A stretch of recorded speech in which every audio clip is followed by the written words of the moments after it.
Jaagamaa Badhaanee goota guca qabsoo barattoota Oromoo qabsiise. Kutaa lammaffaa.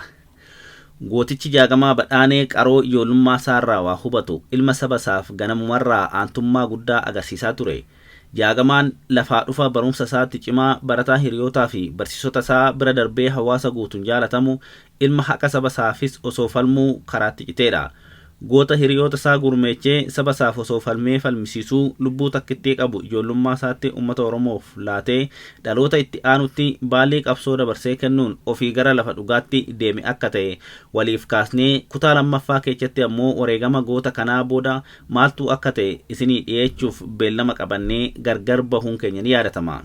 Kabajamtoota hordoftoota sagalee dirree shaggar sagantaa hundee Oromummaa nagaan keenya kabajaaf jaalalaa lafa jirtanitti isinaa ga'uu akkam jirtu. Qophii keenya har'aatiin kutaa lammaffaa seenaa gooticha Oromoo Jaagamaa Badhaanee har'aaf bulfanne isiniin geenya haga dhumaatti nu waliin tura.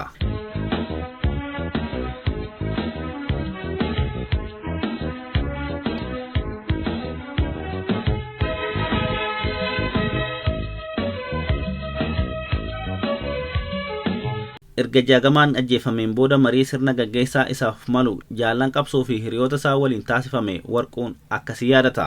Uummanni magaalaa Amboo ijoollee isaa qofa miti kan inni qabsoo bilisummaa Oromoof gabbare maallaqa isaa guutuu gabbare. Namni kiisii keessaa maallaqa qabu homtuu hin hambifatu. Jalqabaa koffiyaa gurraacha magaalaa hundarraa sassaabne, lammata tishertii gurraacha suuqota jiran hundarraa funaanne, sana booda shaamaa yookiin huccuu gurraacha xaaqadhaan gurguramu guutuu magaalaa keessaa funaanne. Namni koffiyaa argate koffiyaa kaan tishertii, namni humni isaa qaqqabuu baate ammoo shaamaa gurraacha akka mormatti addatti yookaan harkatti maratu goone. Namni awwaalcha Jaagamaatii dhufe hundumtuu wayyaa gaddaa qaba, sanaan beekama. Dhaadannoo yookiin diddaa dhageessisaa inni kaan himaa fi geeraraa fardeen Amboo qooraa fi waddeessaa dhufan himaa fi geessinee awwaalle. Yeroo galuuf jennu hiriiraan dhaadannoon dhageessifamaa waan tureef qaamni mootummaa dhaadannoo dhageessisuu hin dandeessan, karaarra deemuu hin dandeessan jennaan humnaan cabsanii dhagaa itti guuruudhaan ijoollee baay'ee reebuun boombii aaraa dhukaasuudhaan meeshaa ol qabanii dhukaasuudhaan magaalaa keessa walariyaa oolanii galgala dhiini aduu gargar baase jechuun waan guyyaa awwaalcha Jaagamaa ture yaadata. Duuti Jaagamaa miidiyaa hawaasaa amma jiru caalaa daangaa hamma daangaatti Oromoo mara dammaqse. Farda fe'atee ijoolleen keenya dhumte jedhee gara magaalaatti kan dhufe jira. Namni dhagaye hundumti isaa kan qaqqabe yookiin awwaalcha isaa ga'e. Namni dhagaye hundumti isaa kan dhaqqabe yookiin awwaalcha isaa ga'e. Kan hin dhaqqabne ammoo magaalaa jiru keessatti karaa cufee mana barumsatti jeequmsa kaase jechuun ajjeefamuun Jaagamaa Amboon alattis akka dallansuu guddaa uume ibsa. Gaafa awwaalcha isaa lafatuu socho'e, awaaratu ol ka'ee dhaabbate jechuudhaan guyyaa awwaalchaa obboleessa isaanii kan yaadatan obbo Haayiluun tarii kana caaluu yoo ta'e malee kan akkasii hin argine jedhan. Qorannaa reeffaatiif gara Finfinneetti geeffamuu qaba jennaan samiin hin qotamuu aangawoonni OPDO hin himataman yaada jedhu uummanni walii galeera waan ta'eef anis akka nama maraatee ta'ee maal fidduun qorachiisa jedheen dide. Boodarraa sossobbaa manguddootaatiin akka reeffisaa Finfinnee geeffame sima. Amboo miila tokkoon dhaabbatteetti waan ta'eef reeffa qabattanii nutti nufinaa jechuudhaan poolisiin reeffa Jaagamaa qorachiisuuf isaan waliin imalarra jirutti ergaa himamee akka dhagaan dubbatu. Reeffisaa magaalaa Amboo seenuuf naannoo mooraa yuunivarsiitii Amboo kaambaasii Haacaaluu Hundeessaa ammaa gararraa ga'uu poolisii federaalaatiin akka dhorkamanis himu. Boodarraa koomishinarri tokko itti gaafatamummaa isaa akka fudhatan waliigaluun reeffisaa awwaalchaaf magaalattii seenus dubbatan. Namoonni addatti harkatti huccuu gurraacha marachuudhaan bu'aa dhaadachaa kaan ammoo oofan jechaa akka reeffa obboleessa isaanii simatan kan yaadatan Warquu Badhaanee miirri isaa jechaan kan ibsamu akka hin taane dubbatu. Kaadiroonni yeroo sana turan balbala Amboo kallattii afuriin namoonni akka magaalaa hin galle godhaa jedhanii namoonni qabamanii hidhaman jiru. Biyyi nagaa miti deebi'aa jedhanii Amboo karaa Goljaa Wancii Gudar kan dhufe akka magaalatti hin seenne deebisuu ibsu. Raafamaa fi naasuu guddaa keessa ta'uun qabsoo fi gootummaa kutannoo fi duuti Jaagamaa iddoo namoonni kuma hedduun lakkaa'aman fardeeniin konkolaataan lafuudhaan huccuu gurraacha uffachuun miira aarii fi xiiqitiin guutamuun bo'an himan dhaadatan oofanii jedhan argamanitti bakka awwaalcha waldaa Makkaana Yesuusii Ambootti 1 akka lakkoofsa Itoophiyaatti bara 1998 awwaalame. Amboo keessa guyyaa jaagamaan wareegame kaasee hanga ganni seenee manni barumsaa cufamutti manni barumsaa magaalaa Amboo keessa jiru tokko barsiisan seenee otoo hin barsiisin qormaata duwwaaratti ijoolleen kutaa 10ffaa fi 12ffaa kadhatamanii poolisiidhaan qoraman. Kanarraan kan hafe bara jaagamaan du'e Amboo keessaa barataan mana barumsaa seenee barate tokkolleen jiru. Fincilli ittuma fufee waan ta'eef yeroo tanarraa kaasee hamma bara jijjiiramaatti magaalaa Ambootti barattoonni akka ta'utti baratanii hin beekan.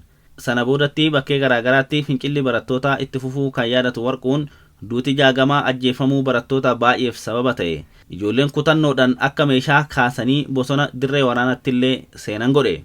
Walumaa galatti dhiigni jaagamaa dhangala'e falmii bilisummaaf farra dargaggeessi Oromoo godhu Oromiyaa keessatti biqilche. Jaagamaan jijjiirama har'a dhufe jedhame kanaafis sirna TPLF Itoophiyaa keessatti ijaaree deebisee Maqaletti galchuu keessatti gahee olaanaas qabaachuus dubbata namni kun. Guyyaa jaagamaan wareegame waraanni bilisummaa Oromoo WBO'n giddugala ni dhufa jedhamee natti himame. Ijoolleen har'a lubbuudhaan jiran gaaf sana waraana ta'anii dhufanii naqunnaman jiru. Fincilli akka eegame ol waan dhoo'eef akka barbaadan deemanii waan tokko gochuu hin dandeenye jechuunis ibsa. Guyyaa awwaalcha jaagamaa fincilli Oromiyaa maratti dhoo'ee namoonni hedduun magaalaa Oromiyaa maratti miidhaa gurguddaan gahe keessaa Nuurasaa Girmaa mucaan jedhamu magaalaa Jalduutti ajjeefamee ture.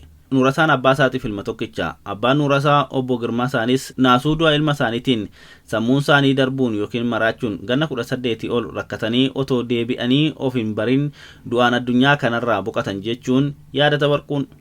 Sana booda sagantaa ijoolleen Amboo baafatte koreen fincila sana magaalaa Amboo keessa taa'ee hooggannu baafanne Oromiyaa maratu galmaan ga'a. Nuti dhaabatti yookiin WBO'tti beeksisna. Dhaabni immoo Oromiyaa maraaf waliin ga'a. Magaalli Amboo fincila xixiqqaadhaa kaasetuu kan guddachaa ture. Uummanni magaalaa Amboo kabaja qaba. Barattoota isaa yoo jalaa rukutaman yaalchisuudhaan warra du'e awwaaluun bira dhaabbachuun warra hidhame nama beekanii fi kan hin beekneef magaalaa guututu galaa baatee Warquun haalli sun dargaggoota Amboo onnachiisee gara qabsootti fiduu dubbata. Lammata ammoo sagantaa dhaabni gubbaadhaa gadi baasu barattoonni magaalaa Amboo ijaarsa bal'aa jirurra dhaabbatanii gara tarkaaffitti waan hiikaniif bal'inaan namni sun wal biraa waan hin hafneef dargaggeessi akka ta'utti ijaaramee waan jiruuf Oromiyaa maraaf fakkeenya ta'e jedheen amanaa jechuun haala yoos ture yaadata. Bara 2018 yeroo ministeerri muummee Itoophiyaa Abiy Ahmed aangootti dhufetti haasaa yeroo garaagaraatti magaalaa Ambootti taasisaniin qabsoo fi wareegamni uummanni Amboo taasisee guddaa ta'uu kaasuun Amboo Niiwoorkii keenya bakka siidaa bilisummaa itti ijaarudha jechuun ibsaniiru. Mana barumsaa qophaa'inaa Amboottis ganamaan argamuun haasaa barattootaaf taasisaniin Niiwoorkii deemuun lafa siidaa bilisummaa deemuun lafa nuura qabsoo Oromoo deemuun keessumummaan hin jiru jedhanii akka turan ni yaadatama. Seenaa qabsoo fi diddaa barattoota Oromoo Amboo keessatti manni barumsaa sadarkaa lammaffaa fi qophaa'inaa Amboo addumaan akka madda qabsaa'otaatti yaadatamaa jedha Warquun. Namoonni bebbeekamoon lubbuun jiranis kan hin jirres mana barnootaa sana keessaa ba'an.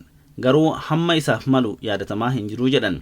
Lafa jaagamaa fi kabbadaan irratti kufan lafa dhiigni isaanii irratti dhangala'e uummanni magaalaa Amboo kaleessaas har'as kabaja qaba miila isaan irra hin ejjenne. Koreedhuma magaalaa keessa ijaaramee socho'utu harkaan dhaqee cufe xalayaa garaagaraa bittimsuudhaan namni achirraan akka hin seenne jedhameetu labsame. Hanga har'aatti balballi seensaa mana barnootaa sun cufaadha. Balbala biraa banuun fayyadamaa turan jedha haala karra sun ittiin tajaajila dhaabe yoo himu. Sana qofa miti fincila diddaa gabrummaa wal qabatee gaafa Jawaarfaa biyya galan yoonaa milkaa'ee sirni kun kufee biyya dhaqe magaalaa Amboo lafa jaagamaan itti wareegame kophee koo baafadheen miilan deema jedhee waadaa galee ture. Gaafa Jawaar dhufu anis guyyaa sana achan ture. Haacaaluunfaa namoonni jajjaboon achirra turan konkolaataa isaa keessatti kophee isaa baafatee miila isaan deemee lafa sanatti dhaqee hirmii baafate jechuun hima Warquun. Bulchaan gandaa mana barnootaa qophaa'inaa Amboo keessatti argamu bakkichatti ijaarsa tolchuus dubbata. Karra itti ajjeefaman sanarra suuraan jaagamaa fi hiriyaasaa kabbadaa wal cinaa taa'anii isin Oromoof qaaliidha barreeffamni jedhu kaartaa Oromiyaa fi mallattoon odaa biratti bocamuun mul'atu. Baroota mootummaan Adwaayii biyya bulchaa turetti Amboo akka burqaa diddaa Oromiyaatti ilaalamaa turte. Magaalaa Amboo balbala tokkoon namaatti hamma guyyaa har'aatti rakkoon namni itti hin galin. Sababa kanaan namni uffata gaddaa hin uffatin hin turre.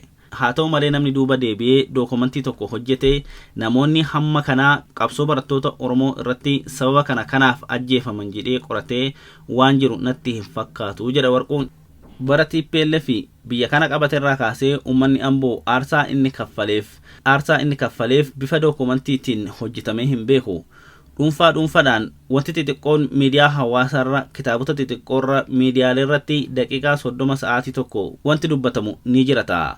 Qindaa'ee akka kanatti uummata Amboo fi dargaggeessa Amboo akka dadhabbii isaatti akka aarsaa kaffaletti seenaan hojjetamee yookiin ol kaa'ame tokkollee hin jiru jedheen amana jechuun dubbata Warquun.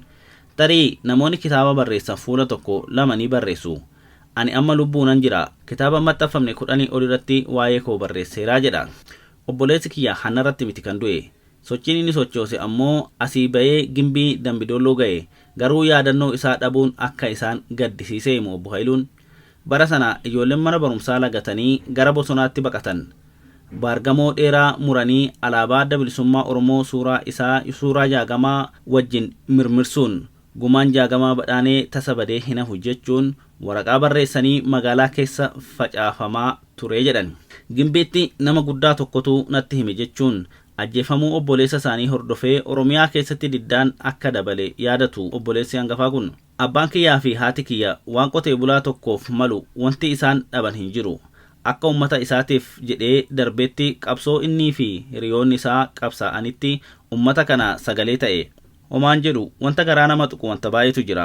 Jarreen maaliif ajjeesan? Maaliif akka waan gaariitti ka'u godhu? Ammas taanaan maqaasaa kaasanii ummata keenya wareegame jedhamee sirnaan yaadatamuu dhabuun isaa kan qalbii nama cabsu kan jedhan Obbo Haayiluun sababa isaaniitiif jedhanii kan wareegaman oolman isaanii dagatamuun irra hin turre jedhu. Gaafa jaagamaan ajjeefame ijoolleen magaalaa Amboorraa gara baadiyyaatti ba'uun iyyaa akka turan kan yaadatu Obbo Haayiluun haati keenya gaafa sana ajjechaa jaagamaa booda iyya dabarsaa jaagamaa galaafatanii jedhanii barattoota iyya dhageessisan irraa goodaatti dhaga'uus kaasan. Naasuudhaan qoraattii laaftoo maasatti ijaarame irratti kufanii garuu waan migirri na waraanillee natti fakkaanne jechuun akka dubbatan kan yaadatu Obbo Haayiluun hin of kaltiyyuu hin seenee jedhu. Erga guyyaa gaafa sanaatii kaasee haati keenya boquunshii ol hin jenne. Abbaan keenya sennaa waa'ee isaa kaasan akka nama buusaan qabee hurgufama. Baay'ee qalbiin isaanii cabe. Obboleessi keenya Warquu badhaanee sammuunsaa ni tuqama jennee sodaatamaa turre. Nu qofa miti hiriyoon isaa akka Caalumaa Mangistuu, Nimoonaa Caalii Haayiluu Dalasaa, Farajaa Kuburee fi kaan gidiraa fi dararama hedduu dabarsan. Hin Oromooyyuu hin seene jechuun ajjeefamuu jaagamaatiin booda miidhaa qorqabbii fi qaamaa hamaa firootaa fi hiriyoota akkasumas barattoota Oromoorra gahe ibsu Obbo Haayiluun. Siyaasa biyya kanaa yoo xiqqaate waggaa 15 darban kana akka ta'utti hirmaadheera. Dhaabbileen siyaasaa Oromoo saditu jiru. Badhaadhina ABO fi KFO akka ilaalcha kootti sadan isaaniiyyuu dantaa ofii isaanii malee dantaa saba isaanii waan dursan natti fakkaatu jechuun komata Obbo Warquun. Gaafa walitti koottaa mari'adhaa jedhaman dantaa ofii isaanii dhaaba isaanii sharafuu hin barbaadan. Dantaa sabaa caalaa dantaa dhaaba isaanii eegsisu. Kun ammoo ganna 27 wayyaaneen biyya miite caalaa waggaan 4 amma darban kun Oromoo baay'ee miidheera jedheen amanaa jedha Warquun. Lubbuu nama du'eetiin yoo hin reegame Oromoon waggaa 5 as kan ajjeefame waggaa 27 hin ajjeefamne kan waggaa 5 asiitu caala. Dargaggeessi baay'een bosona seeneera.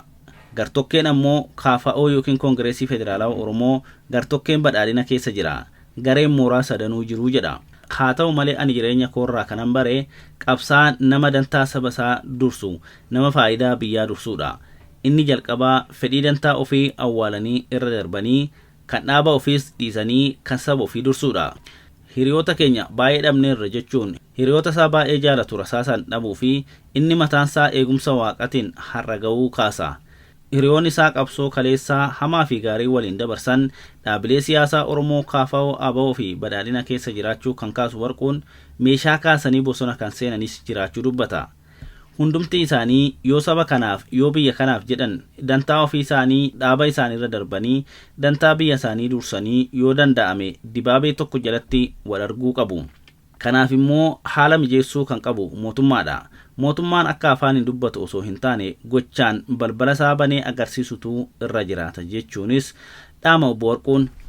Wareegama diddaa barattoota Oromoo 9 sababeeffachuudhaan qophiin hundee Oromummaa isinii dhiyeechine kana fakkaata. Torba sagantaa biraa qabannee walitti deebina. Hangasitti nagaa tura.